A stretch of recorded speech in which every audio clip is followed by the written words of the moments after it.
You drank too much. You wake up in a bunch of anxiety, regret, guilt, shame. You start making those promises to yourself. I'm going to quit drinking. I'm not going to do this anymore. And usually at the time, you are very sincere about it because you're in the thick of it. You see and you feel how much alcohol is destroying you. But for many of us, I know myself, hours later, there I would be drinking again. Or for others, it may be a couple days and then the weekend comes and you're doing it all over again. It's just that vicious cycle that you feel so stuck in.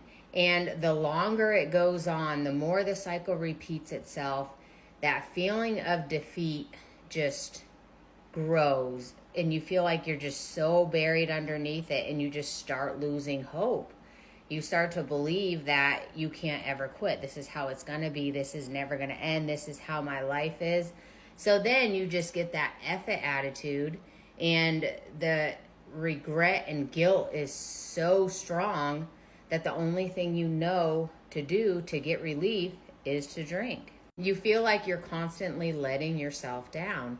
And one of the things I love about being in recovery is I don't feel like I'm always letting myself down anymore. I'm not making those promises to myself and breaking them, telling myself I'm not going to drive when I've been drinking and end up driving anyways. Tell myself I'm going to get better with money and not do all this reckless spending, get drunk, make all those impulsive purchases. Tell myself that I'm going to lose weight and try to get healthier just to heavy binge drink hours later and then end up eating crap food because I got the munchies, and then the next day eating greasy hangover food.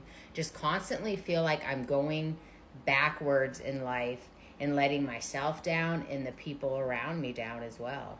But that vicious cycle that I can vividly remember very well, even though I'm coming up on 2 years of sobriety, is one of the driving forces behind my sobriety. Because if I ever find myself entertaining the idea of drinking or romanticizing it, or that drunk voice comes in and is like, oh, maybe you could have a couple, that's what I remind myself of. Because I know if I were to have just one drink, it would literally only take one drink. It would probably be a matter of days and I would be right back to where I was, living in that vicious cycle. And people ask me, how do you quit drinking? How do you get out of that cycle? How do you get away from that cycle? And the best way I could answer that is the more time that goes by that you are out of that vicious cycle, the more a desire or a motivation grows inside of you that you don't ever want to go back there.